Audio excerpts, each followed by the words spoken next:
estamos aqui no capítulo 3 do Evangelho segundo o Espiritismo, que há muitas moradas da casa do Pai. Então, no capítulo 1, há uma conjugação da norma física com a norma moral, o entrelaçamento, a evolução. No capítulo 2, a nossa meta é dominar o espírito, né? O meu reino é deste mundo, ou seja, o reino nosso não é o reino da matéria, mas é o reino do espírito. No capítulo 3, certo? Nós falamos a respeito das moradas da casa do Pai. Existem infinitas moradas na casa do Pai, a qual nós transitaremos ao longo da evolução, para atingirmos a plenitude do Espírito. Está claro, gente? Agora, como que nós precisamos fazer para que isso aconteça? É necessário o que, meus amigos? É necessário que aconteça aquilo que está no capítulo 4. Nós precisamos reencarnar nas diversas moradas. Nós precisamos reencarnar sucessivamente nas diversas moradas da casa do Pai. Então vocês percebem a sequência lógica do Evangelho. Aqui vai a reencarnação, ou seja, o espírito ele passa necessariamente pelos diversos reinos da natureza, pelas diversas moradas da casa do Pai. Ou seja, a reencarnação é uma lei inafastável que está presente na evolução. É um princípio de justiça. É o progresso da humanidade, por onde nós passaremos por expiações dos nossos equívocos conscientes, passaremos por provas que nos dará a necessária experiência para adquirir a sabedoria necessária. Numa única existência, isso é absolutamente possível. Então, nas diversas faces da humanidade, estaremos presentes em diversos mundos, em diversos corpos, em diversas situações e circunstâncias materiais que nos dará o quê? A experiência e a plenitude da alma. Portanto, a nossa condição atual é absolutamente transitória. A minha condição financeira nesta encarnação é transitória. Como homem, sou transitório. A minha condição física, enfim, é absolutamente transitória. Então não existe maioria e minoria, existe irmandade divina. Somos filhos do mesmo Pai, somos irmãos. Então não é uma situação definitiva. A condição de cada um de nós.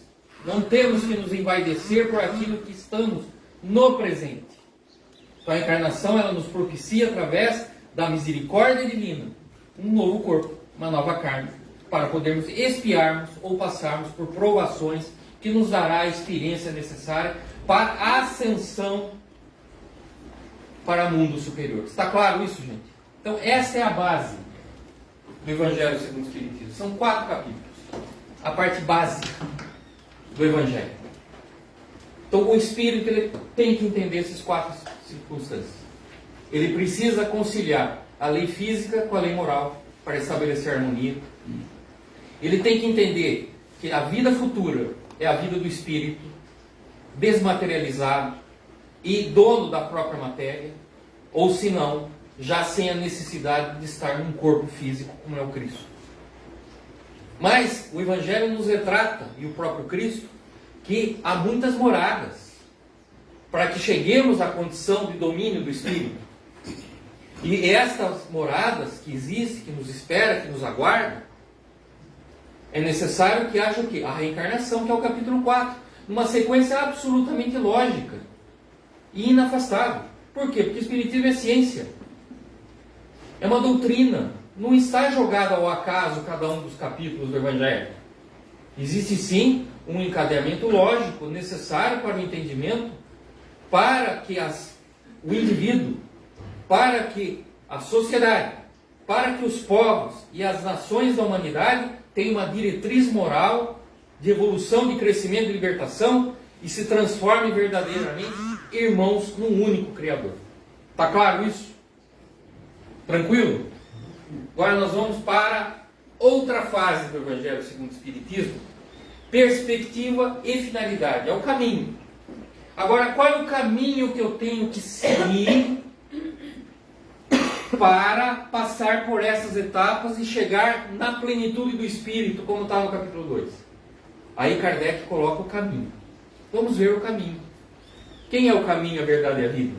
É o Cristo. Então nós vamos analisar o Cristo especificamente, as suas orientações a respeito, para que possamos passar por moradas cada vez mais superiores, até atingir a plenitude do Espírito, respeitando as leis físicas trazidas pela ciência, respeitando as leis morais trazidas pelo Mestre, e passando pelas encarnações, ou seja, a base. Perfeito? Posso continuar? Bom, gente, perspectiva e finalidade. Certo? Aí na pergunta 170, traz a resposta da construção dessa nova etapa do Evangelho segundo o Espiritismo. É a pergunta 170 do Livro dos Espíritos. No que se torna o espírito após a sua última encarnação? Um espírito bem-aventurado, um espírito puro. A última encarnação, ou seja, nós teremos uma última encarnação, como teve o Cristo. Nós seremos um espírito bem-aventurado, seremos um espírito puro. O que isso nos remete? Nos remete, gente, a essa etapa do Evangelho, certo? Que é a perspectiva e a finalidade, é o caminho. Ai, meu Deus. Travou. Travou, gente. Peraí. É. Aí entra a parte das bem-aventuranças. Olha, gente. Cadê aqui está a regra. Pergunta de cima. Nós não nos transformamos num bem-aventurado após a última encarnação? Então nós temos que seguir isso daqui. Aí, ó. Olha que coisa linda. Sermão do Monte. Os 28 capítulos do Evangelho segundo o Espiritismo, 17 foram extraídos do Sermão do Monte. Por que Jesus é o maior espírito de todos os tempos, o mais puro que já veio para nós? Porque nenhum mestre trouxe o Sermão do Monte.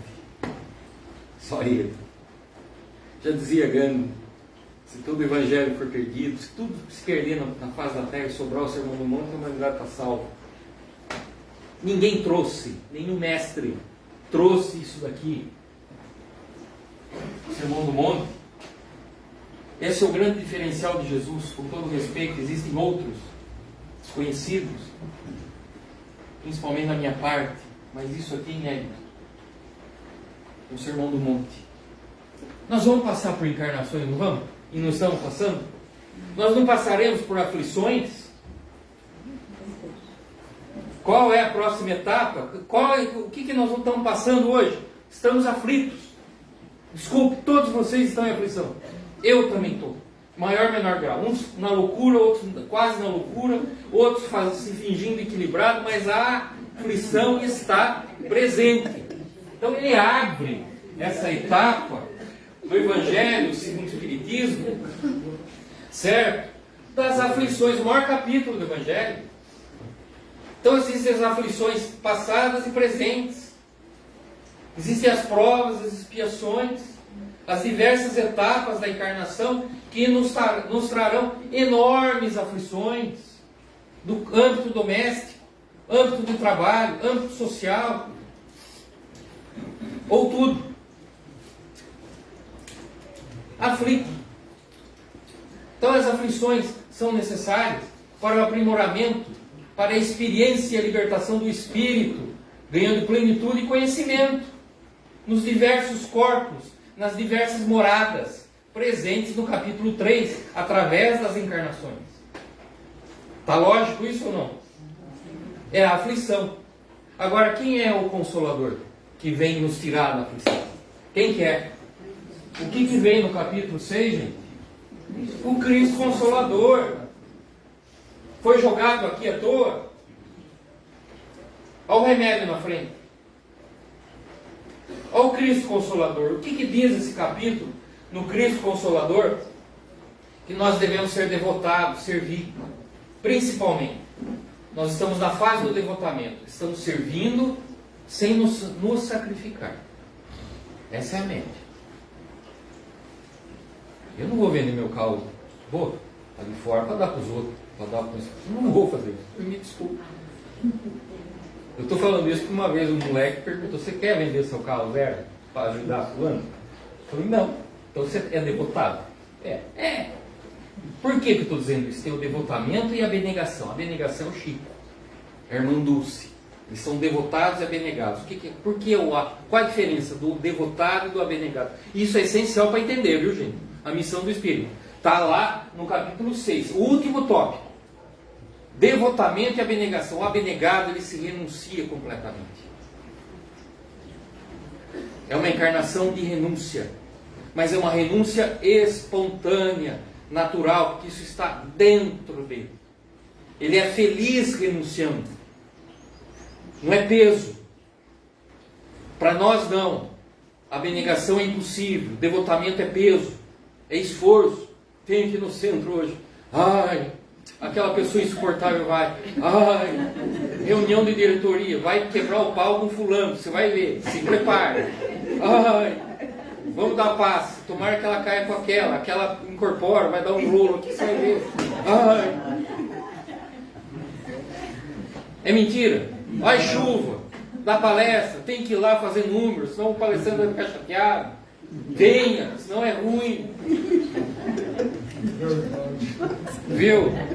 Gente, a gente conhece. A gente conhece como é que funciona. Tudo na base do sacrifício. Hoje estou por conta da misericórdia. Vou dar palestra, meu Deus do céu, vou dar palestra amanhã. Ou ontem, desculpe, gente, pensei por um segundo, falei: perdão, Deus. Se o mentor larga na mão aqui, eu estou morto. Não pode. Ou seja, estamos tentando auxiliar. Estamos nessa fase da tentativa. Então é o Consolador, para que nós tenhamos plenitude. Agora, como é que eu faço? Então eu tenho aflição, tenho que ser abnegado, em última instância, e devotado. Então nós somos devotados, estamos aqui, matando um leão. Tem almoço ainda, tá certo que tem almoço hoje aqui, mas não pensou o frango assar lá, na hora que chegar em casa? Será que ele vai pôr passar o frango ou não? Vou ter que fazer tudo na hora que chegar em casa. Tem todas essas discussões ainda que envolvem a nossa vida, o nosso dia a dia. Mas qual é o trajeto que nós devemos seguir? Primeiro aspecto, humildade. Bem-aventurados pobres de espírito. Primeiro requisito, humildade. Conhecer a si mesmo. Se posicionar. Quem eu sou? Quais os meus defeitos? Quem tem que reclamar de mim? O que eu preciso ajustar no meu sentimento, no meu coração? Então, o primeiro requisito de todos nós, humildade. Então, bem-aventurados os pobres de espírito, para que a humildade se instale no meu coração e eu extirpe as ervas daninhas. O que vai acontecer com o meu coração quando eu extirpar as ervas daninhas ao longo de muitas encarnações? O que vai acontecer com o meu coração? Vai o quê? O que vem depois? Vem. Olha que coisa linda. Agora vai uma segunda crítica. Eu fiz uma hoje, agora vai a segunda. Maravilha o Evangelho do Lar. Abram lição. Evangelho, senhor Espiritismo, gente, tem que ser estudado. Vocês estão vendo? É livre de cabeceira de todo mundo, mas é aberto aleatoriamente. Faz o Evangelho no lar 1 ou 2 vezes por semana, com a família, ou sozinho, beleza, abre a página, toma água, faz o que tem que fazer, pede, reclama, tudo certinho. Mas o Evangelho tem que ser estudado. Então leio André Luiz e Evangelho. Leio Gênesis e Evangelho. Leio Joana e Evangelho. Na sequência, vocês estão percebendo? Para cair a ficha. Certo? O pessoal fica abrindo aí, beleza, ótimo, eu não estou criticando, mas perde-se a referência do processo de construção de si mesmo. Vocês estão vendo aqui. Vocês estão concluindo já, daqui a pouco vocês vão concluir o Evangelho inteiro, pela lógica.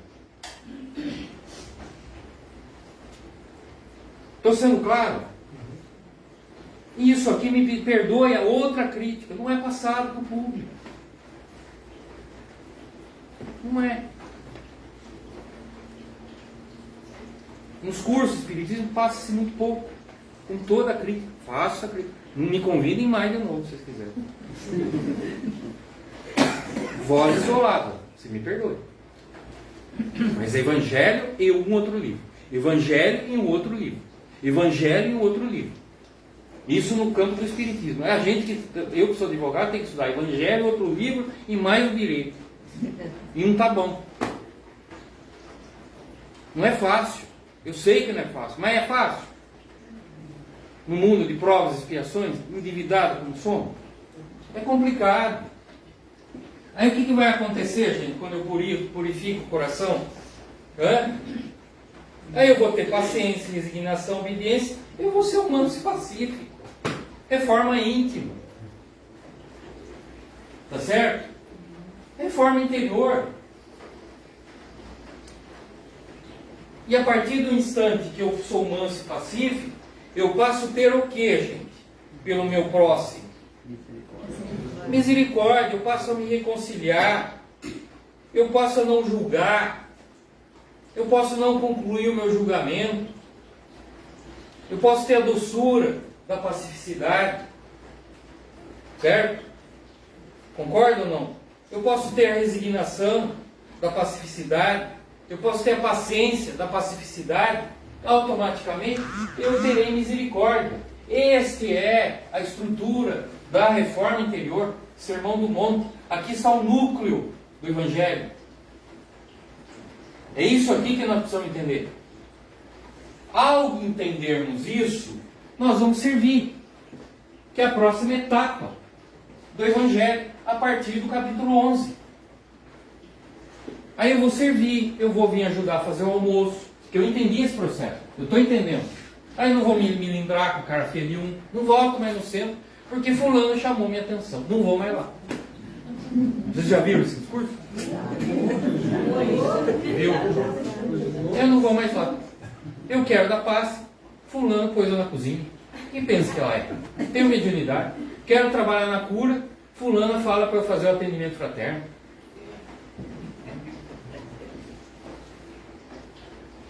Já viu isso? Não vou mais lá. Ai, não vou. Estou desencantado com tudo. Eu estou fazendo minhas caridades aqui por conta. Não precisa saber. Não estou indo lá. Vocês não são forçados a nada. Mas lembre-se, somos devedores. Tá certo? Então entramos na fase do dever. A partir do momento que eu estabeleço a humildade no meu sentimento, purifico a minha alma, passo a ter mansuetude, começo a ter a misericórdia, o que vai acontecer? Eu vou amar ao meu próximo. Sim ou não? Sim. É automático. A partir do momento em que eu amo o meu próximo, eu começo a ter condições de amar o meu inimigo. Que é o mais difícil, é o pulo do gato. Jesus deu essa posição no Sermão do Monte, foi um escândalo, até os dias de hoje. Núcleo do Pai Nosso, perdoai as nossas ofensas ou ditas assim como condicional, nós perdoamos quem? Pois é. Difícil, muito. Extremamente difícil, é verdade. Então nós estamos na condição de servir. Ao servir, eu não posso jamais prolatar, falar, divulgar, pôr no megafone. Por quê? Porque a mão esquerda não pode saber o que faz a sua direita. Só interessa a Deus os nossos gestos e atitudes, o nosso comportamento, as nossas obras. Que se interessar ao meu semelhante, está interessando a minha vaidade, o meu reconhecimento. Mais um pouco, quero uma estátua para mim. Enaltecendo o quê? A minha ajuda. Olha só, que a sua mão esquerda não saiba o que faz a direita. Então, estou no ato de servir. Agora, entra na fase da família. Precisamos o quê? Honrar a família. Tem jeito de servir no centro e dar uma surra em casa, na esposa, nos filhos, como acontece muitas vezes? Estou sendo claro? Então, o que o Evangelho começa a tratar aqui? Honrar o seu pai e a sua mãe. Ou seja, a estrutura da família. Núcleo básico de evolução, de harmonia e de desenvolvimento. Os maiores endividados estão dentro de casa. Os mais endividados, urgentes, estão conosco. Através de um filho, através da esposa, através do esposo. Através de um irmão, de um pai difícil. Mas meu pai é um desgraçado, é um infeliz. Acabou comigo, você continua devendo. Mas como? Ele quis que a minha mãe abortasse, minha mãe por força não abortou, você continua devendo. Mas como que ele te deu a vida? Através de Deus. A sua vida vale mais do que as tentativas de aborto que a sua mãe eventualmente possa ter feito por incentivo do seu pai. Você continua devendo. Gente, o que eu faço? O que acontece se eu amo meu próximo, meu inimigo?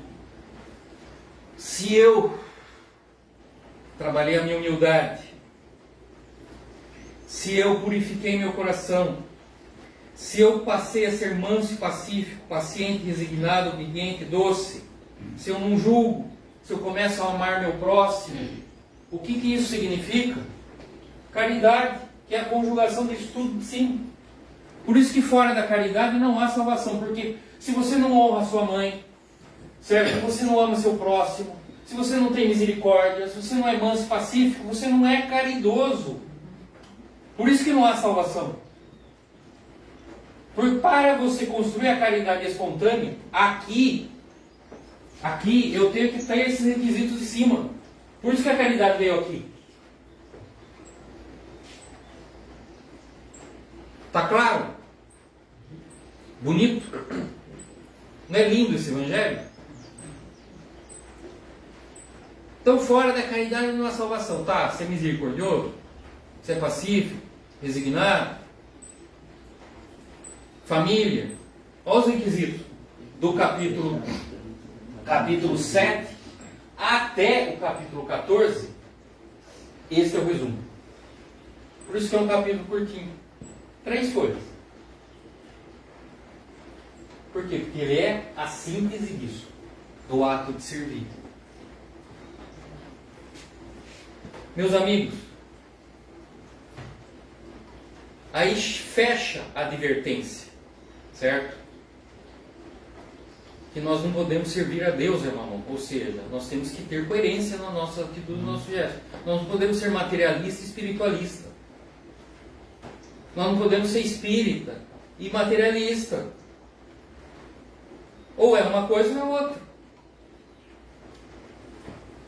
Me admira muito ter espírita materialista nas suas diversas doutrinas. Ou ele não sabe o que é o espiritismo, ou não sabe quais são as vertentes filosóficas do materialismo. Ou as duas coisas, provavelmente. Tá certo? Sejamos perfeitos. Olha a advertência que faz o Cristo. Ou seja, vamos trazer esses requisitos para que possamos ser perfeitos. Misericordioso, manso e pacífico, honrando o pai e a mãe, sendo coerente na postura e no comportamento. Ou seja, você é um espiritualista, você é um espiritualista. Você é um espírita, você é um espírita. Acredita na reencarnação, na imortalidade da alma, na transmigração de almas, na comunicabilidade dos espíritos, que são os requisitos científicos da própria doutrina espírita. Então vamos ser coerentes. Respeito. Você não acredita na vida após a morte? Beleza. Então você não é espiritualista. E existe a confusão. Tem ou não tem? De forma bastante intensa. Sejamos perfeitos. Essa perfeição que o Cristo traça não é a perfeição dele. Mas busquemos a perfeição. Sejamos excelentes naquilo que formos fazer. Nas diversas áreas de atuação da nossa existência. Estamos na casa espírita, dediquemos com amor e carinho. Sou um advogado, tenho que me dedicar com amor e carinho. Sou pai, sou membro, daqui a pouco eu vou chegar aqui para almoçar, porque não quero nem ver a minha palestra. É santo em casa, sabe? É isso. Que hora acaba a aula? Meio-dia eu estou lá para almoçar. Venha comigo. Eu? Você está louco. É isso, daqui a pouco eu chego. É impressionante, né? E eu fico doente. Aí vem o mentor e fala, calma. Sua mãe também ficou doente com você. Bem mais do que você imagina. Calma. Ele não está aprendendo. Certo? Você também. O mentor também tem paciência com você. Olhe para trás. Aí por aí vai. Vamos que vamos. Sejamos perfeitos. Então esse é o processo de servir. Vocês estão percebendo o ato de servir? Então, amar o próximo como assim mesmo. Vamos nos amar, vamos nos respeitar. Vamos colocar uma roupa legal, vamos estudar, vamos ter respeito por nós, pela nossa individualidade. Não se anulando, se acabando, se remoendo. E o outro aproveitando, sempre assim que acontece. Educando, ensinando pelo nosso exemplo.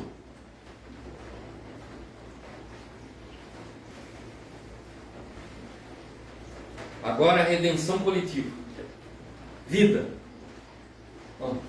Quando, ao agirmos dessa forma, nós teremos vida.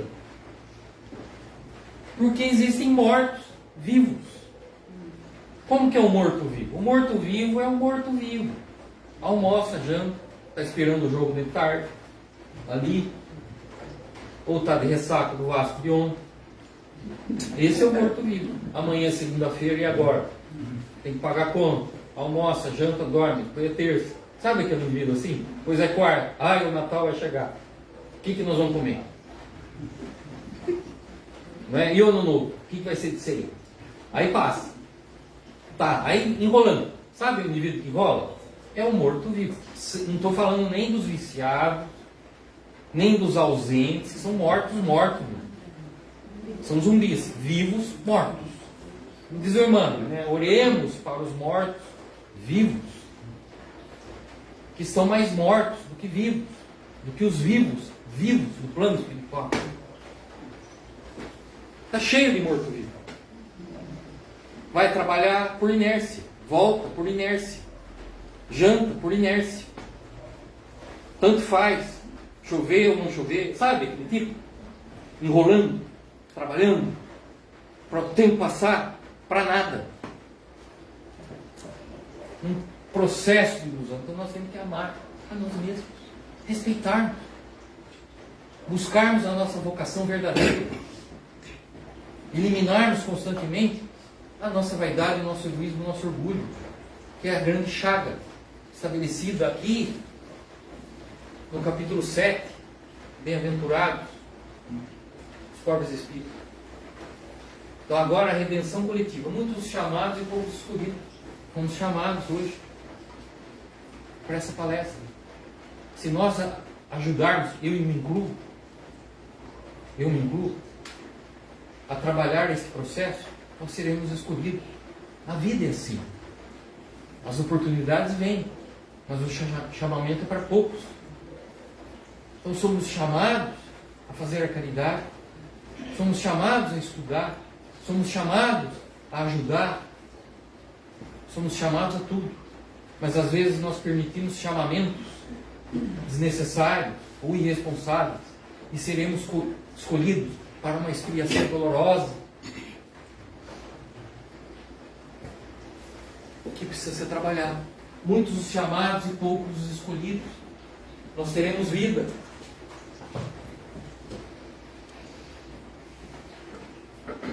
A fé que transporta a montanha, sem fé, sem combustível, não anda. Se nós não tivermos isso aqui, isso serve para todos. Por quê? Porque o indivíduo sem fé não tem vida. O indivíduo sem fé, ele não sai do lugar. Em nenhum aspecto. Ele não progride, ele não cresce. ele não vivifica em nenhum aspecto. O indivíduo precisa ter fé. O que é fé, gente? Certeza. Tenho fé em Deus. Você tem certeza? Sim. Certeza. Fé, eu acredito. Então você tem um pé atrás. Fé é certeza. Sem isso, não vai dar certo. Qualquer área da vida de você, da minha vida. Fé na profissão é certeza que vai dar certo, vai trabalhar, vai se organizar, vai planejar, vai entender os passos que tem que ser dado. Isso em qualquer área da vida. Vai casar, o que você pensa sobre dinheiro, sobre família, sobre filho, sobre casa, sobre viagem? Tem que conversar. Estabelecer meta.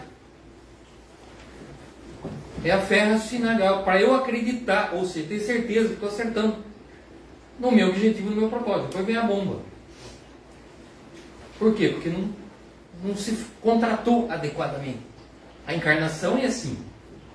Então, o exemplo natural, da lei natural que nós estudamos no princípio, serve para todas as nuances da vida, para que não possamos ser infelizes. Está lá na advertência do Livro dos Espíritos no princípio. Pergunta 626.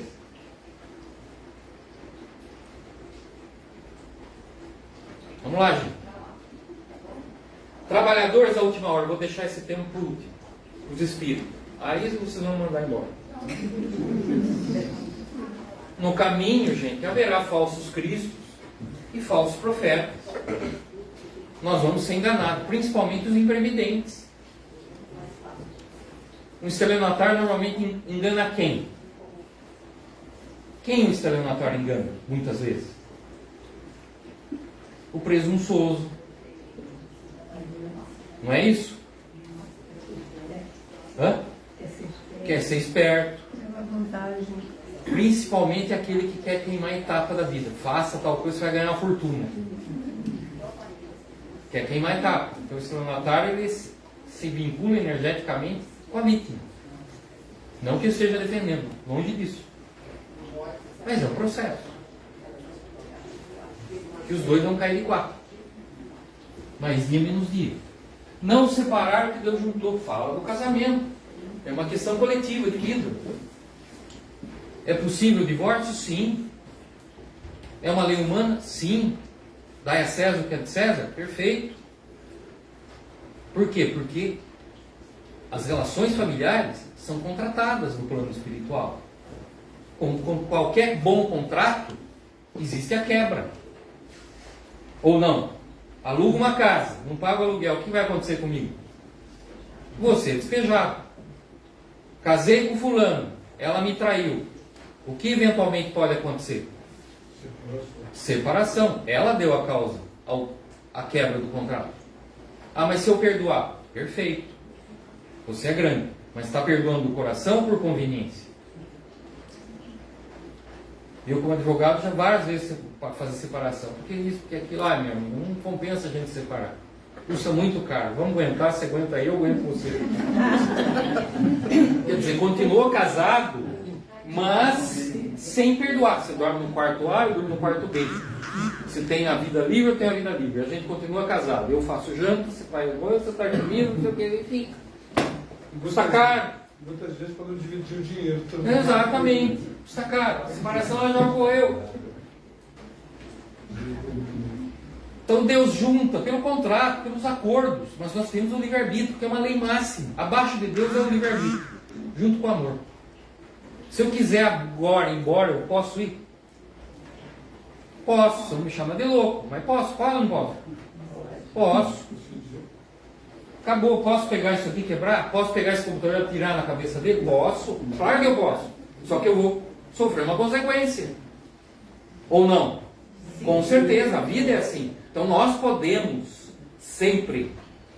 Posso renegar Deus? Falar tudo isso que eu falei para vocês é bobagem, é mentira. Isso aqui é um estelionato puro. Posso? Posso. Vou ter a consequência. A semeadura é livre. Então a semeadura pode tudo. A colheita é o quê? Obrigatória. Tá certo, gente?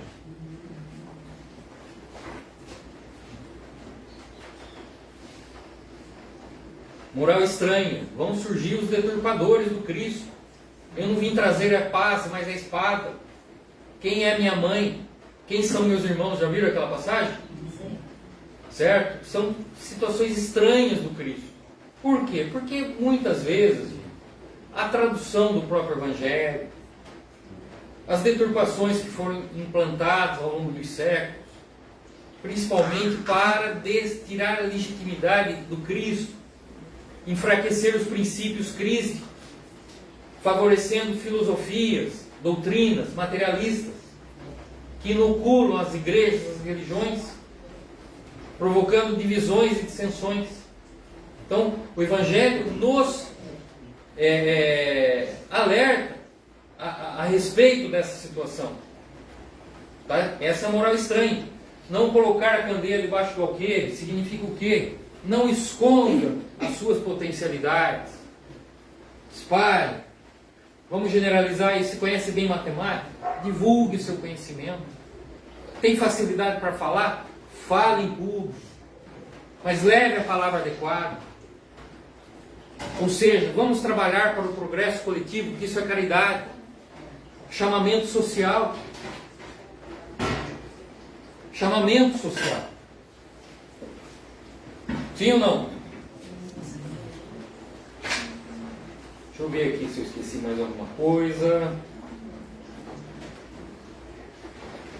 Ai, acho que o mentor está cansado. Procure e encontrarão, é o capítulo 25, certo? É aquela passagem assim, ajuda-te e o céu te ajudará. Né? Olhai as aves do céu, que nada semeia, sabe aquela história? E não tem o alimento necessário. Então nós temos que fazer a nossa parte. Trabalhar as nossas obrigações. Fazer aquilo que nos compete para que o Pai nos auxilie. E não esperar de braço cruzado, pedindo a Deus o número da Mega Sena, para livrar do trabalho, das obrigações e deitar em berço esplêndido até o fim da encarnação. Então nós temos que fazer a nossa parte, reformarmos intimamente, trabalharmos a nossa redenção, o nosso progresso, para que tenhamos a energia necessária para disseminar a caridade naqueles princípios que foram estabelecidos. Tudo bem? Vamos lá. Dai de graça o que gratuitamente receberem. Certo? Ou seja, recebemos um dom, divulguemos, doemos este dom de forma gratuita. Por exemplo, a mediunidade, que é o seu sentido. Então nós temos que dar à mediunidade o tratamento específico e necessário, ajudando o nosso semelhante. Lembrando sempre que as nossas mediunidades, elas são sobretudo de provas, mediunidades emprestadas, modificadas, organicamente estruturadas, geneticamente estruturadas para ter aquele sentido ou aquela configuração, conforme as nossas necessidades evolutivas. Por isso que ela se altera e se modifica, ou se acaba, com o fito de ajudar o semelhante para acelerar o processo de redenção coletiva como um processo nosso de regeneração. Tudo bem, gente? Aqui nós encerramos essa etapa e vamos à ligação com Deus. A partir desse momento estamos retornando a Deus.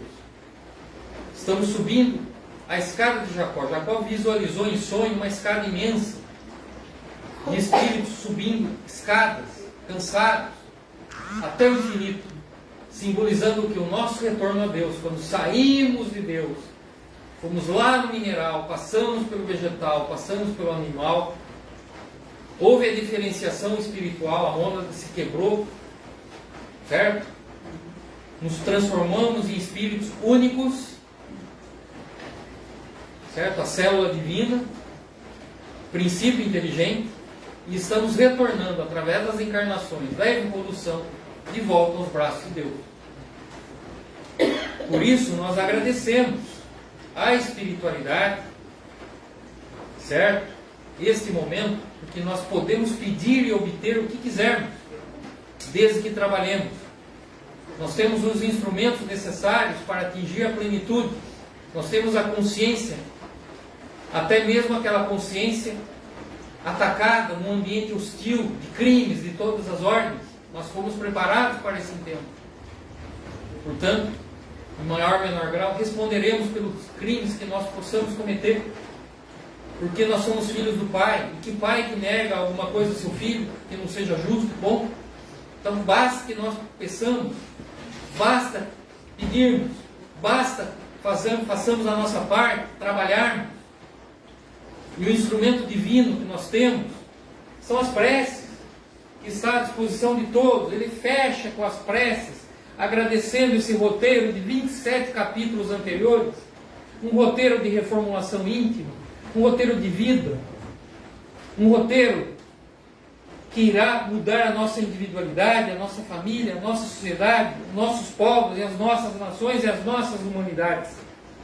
A prece, que ela pode ser simples, uma simples conversa, de forma humilde, que é o primeiro requisito que nós vimos, a humildade, dizer a Deus todas as vicissitudes, as dificuldades, mas se colocando à disposição para trabalhar, para crescer, para se tornar independente. O independente é a maturidade. Pessoa independente é uma pessoa madura. Nós somos ainda dependentes. Tanto é que temos um anjo de guarda, um tutor, uma babá na nossa existência. Não faça isso. Quem que faz? Quem que aconselha? Não. Mentor é assim, não é? Não. Feche a boca. Não. Quem vai falar bobagem? Não põe o dedo aí. Não vá lá. Não olhe aqui. Você vai ver o rolo.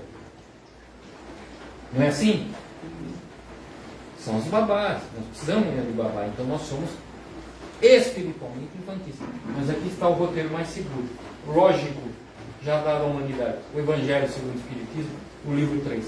E através da prece, ricos, pobres, letrados ou analfabetos, filósofos, médicos, dentistas, advogados, ou simplesmente aquele indivíduo que tem o coração apenas de boa vontade, tem a prece à sua disposição. É só lá pedir: Deus, me ajuda. Só isso. Só isso. Mas nós espíritas temos esse privilégio de ter esse roteiro de transformação, de modificação, de reestruturação à nossa disposição. Repito, que transformará nações e povos, que colocará as religiões dos hipócritas no seu devido lugar, que restaurará a moral crística de toda a humanidade. É a obra do Espiritismo por excelência. É o meu ponto de vista. Em que o indivíduo que forma o coletivo se transformará para todo sempre. E transformará, modificará a sua condição através da evolução por inúmeras moradas até conseguirmos a plenitude da bem-aventurança, que é aquilo que está estabelecido no capítulo 7 ao capítulo 11, que são os chamados bem-aventurados. Está claro? Vamos para a última etapa, gente. Aqui eu coloco o predomínio do aspecto religioso da doutrina espírita, diferente da maioria dos espíritas. Esse é o meu ponto de vista. Vocês não são obrigados a concordar comigo. Mas vocês estão percebendo que o aspecto crístico, ou moral, ou religioso, predomina. Com todo respeito. Quem quiser discordar, fiquem à vontade. Eu não estou aqui para discutir isso. Estou aqui para colocar uma visão um pouco diferente. Estou sendo claro? Certo? Então vamos lá. O que é o Espiritismo? O Espiritismo é ao mesmo tempo uma ciência de observação. Ou seja, a mediunidade está no enfoque científico. As diversas mediunidades. E uma doutrina filosófica, perfeito, porque mostra os porquês e as consequências. Como ciência prática, consiste nas relações que se estabelecem entre nós e os espíritos. Sim ou não? Então estabelece os critérios científicos das relações de nós com os espíritos. Então é a área científica, livro dos médiuns, as diversas classificações de mediunidade. E como doutrina filosófica, nos mostra os porquês e as consequências. Então eu disse, doutrina filosófica que nos mostra porquê e suas consequências. Como filosofia, ela compreende todas as consequências morais que dimanam nessas mesmas relações. Então a filosofia espírita, ela dá a consequência moral de uma atitude e de um comportamento. Uma consequência moral de uma atitude e de um comportamento. Está claro isso? Então, por exemplo, fiz uma coisa errada, desencarnei, vou reencarnar. Não está lá na filosofia espírita a reencarnação? No livro 2? Qual é a consequência? Eu vou me reencarnar com aquela pessoa para estabelecer a harmonia. Então, filosoficamente, a consequência é estar junto. Mas por que eu tenho que reencarnar junto? Por uma consequência moral. Qual foi a consequência moral? Eu quebrei a lei do Cristo, uma dessas regras aqui do Evangelho, e prejudiquei essa pessoa. Está claro por enquanto? Vamos lá, vamos seguindo. Então, que demanda dessas mesmas relações. Então, uma consequência moral. A consequência moral, ou seja, a moralidade, está aqui no Evangelho. Então, a causa é a moral. A consequência é a filosofia. E a observação é a ciência, através dos influxos, através do trabalho, através das relações, da mediunidade como um todo, especialmente. Tudo bem? Posso continuar?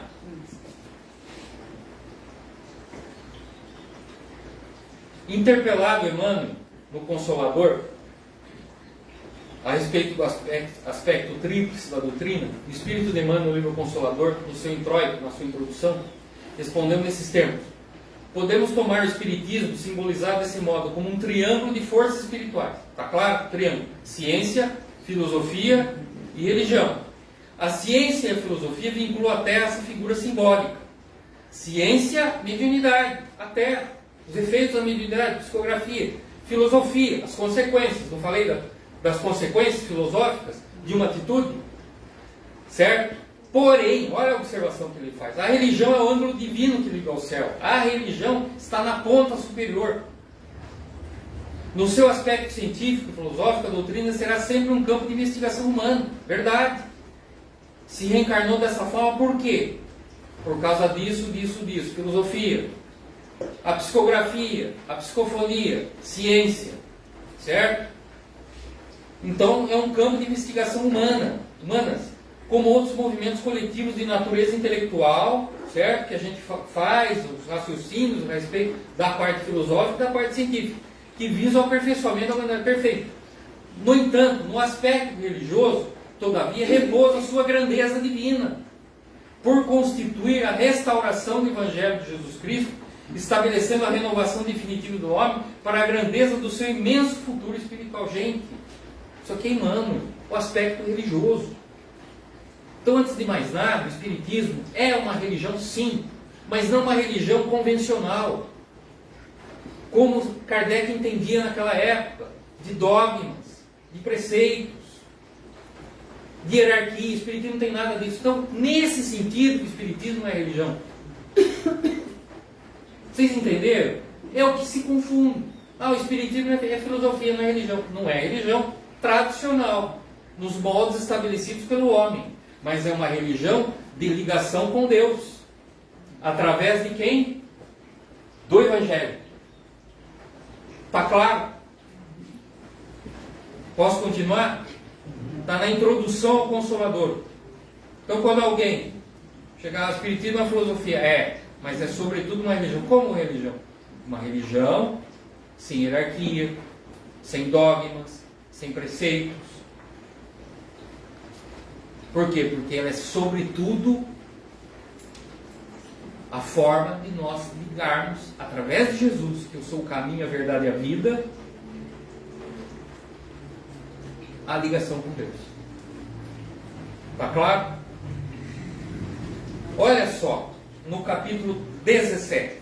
Reconhecemos o verdadeiro espírita pela sua transformação moral e pelos esforços que ele faz para domar suas más inclinações. Espiritismo é o quê, gente? Capítulo 17 do Evangelho segundo o Espiritismo. Sejam perfeitos. O que quer dizer isso? Que o Espírito, sobretudo, é o quê? Reconhece o verdadeiro Espírito pelo quê? Pela sua transformação, o quê? Posso conhecer tudo de mediunidade, tudo de filosofia, suas consequências. Mas se eu não conheço A moral: se não trabalho a minha transformação, eu não sou espírita. Isso é muito duro falar isso. E está aí os aspectos trazidos no próprio Evangelho. Missão dos Espíritas. Disse Jesus em Mateus capítulo 10, versículo 8: curai os enfermos, através da paciência, da resignação, da indulgência. Limpai os leprosos, através do passe, de uma evangelização, de uma psicografia. Ressuscitai os mortos, dê esperança aos mortos, que estão vivos, mas mortos.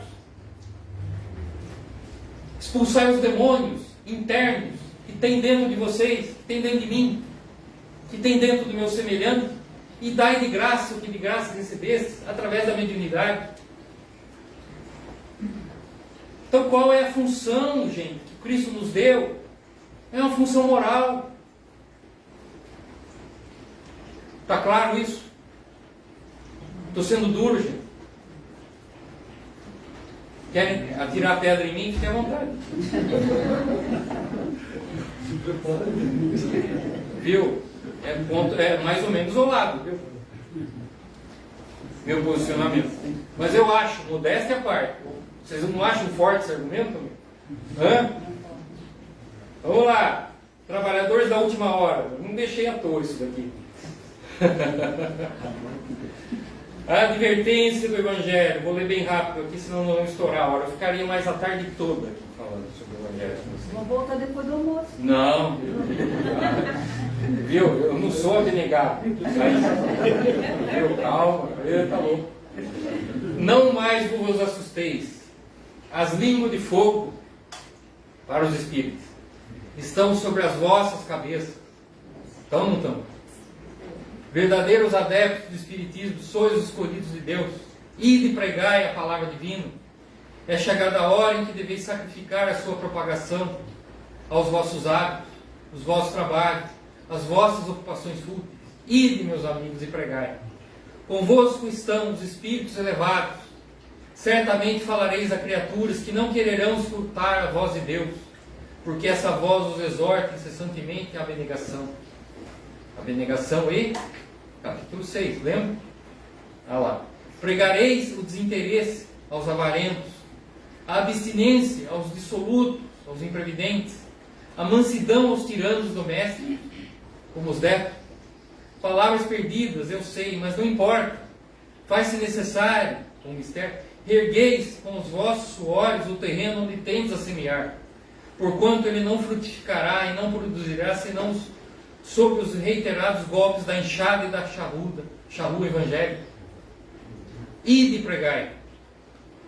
E depois, levai a palavra divina aos grandes que a desprezarão, aos eruditos que exigirão provas, aos pequenos e simples que a aceitarão, porque principalmente entre os mártires do trabalho, desta provação terrena, encontrareis o fervor e fé. Ide, esses receberão com hinos de gratidão e louvores a Deus, a santa consolação que levareis, a caridade, e baixarão a fronte, rendendo-lhe graças pelas aflições que a terra lhes destina. Arme-se a vossa falange de decisão e coragem. Mãos à obra, vamos trabalhar. O arado está pronto, o evangelho debaixo do braço. A terra espera. A seara é grande. Orai, ide agradecer a Deus a gloriosa tarefa que Ele vos confiou. Mas atenção entre os chamados para o Espiritismo, que muitos se transviarão. Reparai, pois, vosso caminho e segue a verdade. Trabalhadores da última hora. Por que da última hora? Porque nas horas anteriores nós não quisemos trabalhar. Ah, de tarde eu faço. Conhece? Vou começar segunda-feira. Trabalhador da última hora significa o quê? Hora, só tem uma hora para fazer o que você não fez em 8, em 10, em 12. Mas eu, como sou misericordioso, e você é meu filho, eu te amo infinitamente, eu te dou uma coisa chamada mediunidade para você. trabalhar. E com essa mediunidade, você vai virar um gladiador. Com essa mediunidade, você vai fazer 10 vezes mais, 20 vezes mais, 30 vezes mais, 50 vezes mais, 70 vezes mais do que se você não tivesse o conhecimento e a mediunidade. Por isso que a paga de vocês vai ser maior. Esse capítulo, os trabalhadores da última hora, os espíritos se confundem, não entendem. Desculpe. Mas o trabalhador da última hora é o trabalhador que está na última chance. Ele tem a mediunidade como instrumento para poder fazer um trabalho que ele não fez em 8, 10, 12, 20. Por isso que a vida do médium é dura. O que acontece na nossa vida numa semana, acontece às vezes na vida de uma pessoa comum, em um ano. Não sei se eu contei aqui, o meu avô, pai da minha mãe. Cheguei lá, como é que o senhor está, vô? Muito aborrecido. Mas por quê, vô? As minhas galinhas não estão botando. 3 dias que a galinha não bota. Olha que problemão, gente. Eu com prazo estourando, processo, juiz, promotor. Mas ele estava aborrecido. Por quê? Porque eu sou endividado. 7 horas da manhã o senhor bateu na minha porta, venha na minha vinha trabalhar. Não, vou ficar dormindo. De tarde eu vou. Você veja bem. Aí veio 9 horas da manhã, ó, o sol tá bom. Ah, mas está muito quente o sol. Espera para de tarde. Depois do almoço. Chegou uma hora, vagabundo. Falta 1 hora para acabar seu expediente. É a última hora. Senão você vai para o sal. Mas e agora? Eu tenho que fazer em 1 hora que eu não fiz em 8? Pois é. Mas Deus, como é misericordioso, está te dando a mediunidade. Agora, multiplicou por 100 a sua capacidade de fazer. Sabe quando você está jogando videogame? Você pega uma arma nova? Senão você não muda de fase? Mediunidade é isso. Por isso que nós batemos cabeça com a mediunidade. Porque ela não é natural. Ela é emprestada. Nós temos uma arma poderosíssima chamada mediunidade, lubrificada pela fé, que é o combustível, e pela prece. Que nós não sabemos trabalhar direito. Que é uma arma nova. Ela não foi construída naturalmente, como o Chico tem a mediunidade do campo da psicografia, extremamente desenvolvida, é uma mediunidade natural. Ele vai levar isso para sempre. Tudo que é lugar que ele desenvolveu ao longo de encarnações. Então nós somos trabalhadores da última hora. Fomos chamados agora, mas não se iludam que nós não fomos chamados anteriormente. Pode ter certeza que nós fomos chamados a trabalhar na vinha do Senhor. E lembre-se, somos trabalhadores da última hora e reconhece-se o verdadeiro espírito pela sua transformação moral. Ide, pregai, curai os leprosos, curai as chagas, ressuscitai os mortos, a começar por nós.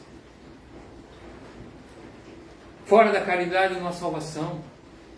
Fora da caridade não há crescimento, não há evolução. E a caridade é um conjunto de aspectos morais consubstanciados. Desculpa, nos capítulos da bem-aventurança que vocês viram aqui. Aí nós teremos a vida. Que eu sou o caminho. Capítulo 5 ao capítulo 11. Eu sou a verdade. A verdade. Capítulo 11 ao 23. Eu tenho a vida, que é a prece final. Então esse é o nosso Evangelho. Está lá. Todos vocês têm, eu tenho. Pelo menos um. Que nós abrimos uma vez por semana. Não façam mais isso. Continue abrindo. Faça o Evangelho no lar. Mas estudem metodicamente. Capítulo a capítulo. E vão pensando sobre isso. Qual é o recado? O que eu aprendi? O que estou entrando? E vou deixar esse roteiro aqui, viu? Para vocês. Tá certo? Que Deus abençoe vocês. Muito obrigado por seguir chuvoso. Desculpa Desculpe meus excessos aí que eu possa eventualmente ter cometido, mas a seara é complicada, as encarnações estão complicadas e nós precisamos do remédio heróico, chamado Evangelho, chamado a Palavra do Cristo. Remédio heróico, a penicilina, o habeas corpus, a medida do desespero a todos os nossos irmãos, porque estamos aqui para servir, tá bom? Que Deus abençoe a todos vocês.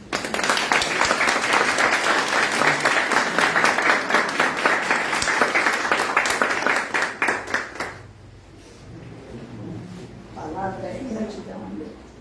Gratidão. Quando a gente sente esperança, né? A nossa mente de melhorias, né? De reflexão. Né? Somos agradecidos a todos, na presença de todos. Né? Vai ter uma música. Nós vamos ter uma musiquinha, né? Aí eu fecho, tá bom? Vamos ouvir aí a música para a gente continuar, né? Isso é um achamento maravilhoso, né? Só um pouquinho. Essa tudo você sabe? É boa, Zé Carlos.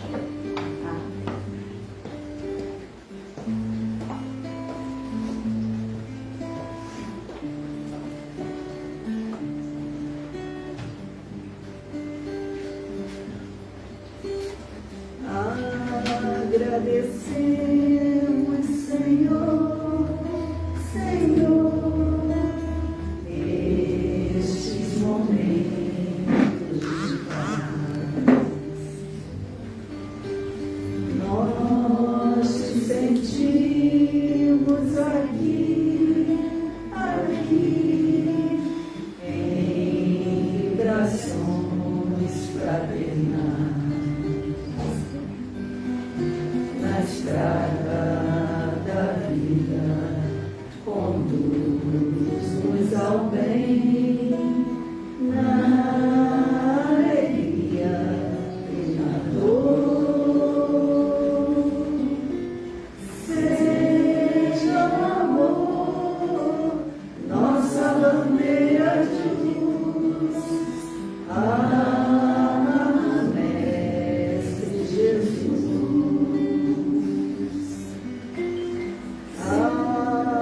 Agradecemos, Senhor, Senhor, estes momentos de paz. Nós te sentimos aqui, aqui, em vibrações fraternais. Na estrada da vida, conduz-nos ao bem, na alegria e na dor. Seja o amor nossa bandeira de luz. Amado Mestre Jesus. Seja o amor nossa bandeira de luz. Amado Mestre Jesus.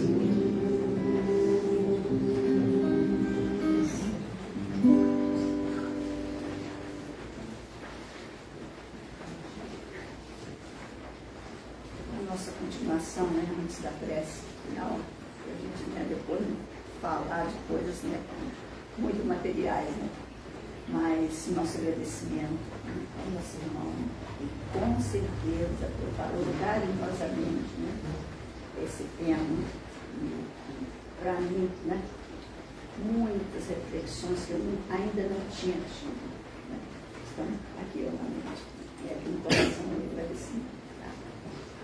Então, né, nós somos realmente agradecidos a Jesus, a Deus, à espiritualidade amiga e benfeitora, aos companheiros espirituais que nos acompanharam, que nos acompanham, aqueles também que foram trazidos, né, através de cada um de nós, para este conforto espiritual, este banquete espiritual. Nós sabemos disso. E que nós, então, né, tenhamos a continuação desse dia, uma semana aqui, né, bem para cada um de nós, né, novas renovações. E agradecemos a presença de todos, que Jesus continue abençoando a todos nós e aqueles também que por algum motivo não puderam aqui estar presentes, os trabalhadores, né, que são aí empenhados também, né, na confecção do alimento que virá daqui a pouco, né, alimento do corpo. E agradecimento a todos, né, os trabalhadores em geral.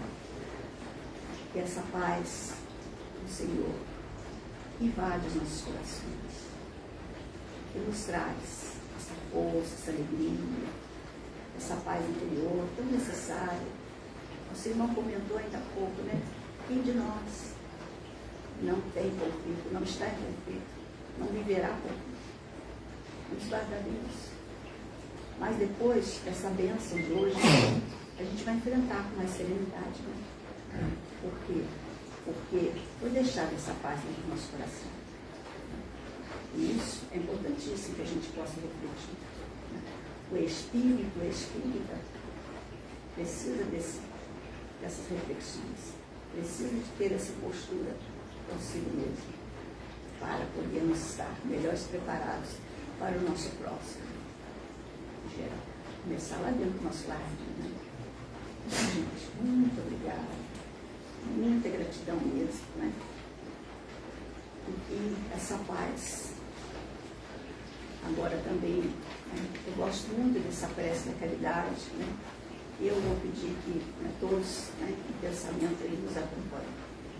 Deus, que sois todo poder e bondade, dai a força àquele que passa pela provação, dai a luz para aquele que procura a verdade, ponde no coração do homem a compaixão e a caridade. Deus, dai ao viajor a estrela guia, ao aflito a consolação, ao doente o repouso, à criança o guia, ao órfão o pai. Senhor, que a vossa bondade se estenda sobre tudo o que criastes. Piedade, Senhor, para aqueles que ainda não vos conhecem. Esperança para aqueles que sofrem. Deus, um raio, uma faísca do vosso amor, pode iluminar e abrasar a terra. Deixa-nos beber nas fontes dessa bondade fecunda e infinita, e todas as lágrimas secar-se, todas as dores acalmar-se, um só coração, um só pensamento. Refletirá também, sentirá, como todos nós, que nós possamos alcançar essa bênção divina e manter a nossa serenidade, nossa paz, e orar e vigiar a nós, para que possamos, em nos vigiando, direcionarmos a oração, porque ela será sempre recebida. Mas se nós estivermos melhores preparados, ela se estende ainda mais.